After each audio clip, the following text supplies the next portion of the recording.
ಮಹಿಮೆಯ ಮಂತ್ರಾಕ್ಷತೆ ಬೆಳಗಿತು ಈ ಬಾಳನು.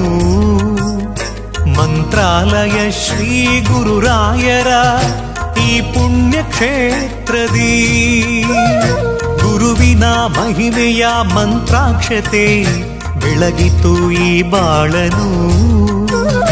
ಮಂತ್ರಾಲಯ ಶ್ರೀ ಗುರುರಾಯರ ಈ ಪುಣ್ಯ ಕ್ಷೇತ್ರದಿ ಯತಿ ರಾಘವೇಂದ್ರ ಗುರು ರಾಘವೇಂದ್ರ ಶರಣಾದ ನಿನ್ನ ಪಾದಕ್ಕೆ. ಭಕ್ತರ ಹೃದಯೇಂದ್ರ ವರ ನೀಡು ವರದೇಂದ್ರ ಮಂತ್ರಾಲಯ ಚಂದ್ರನೇ.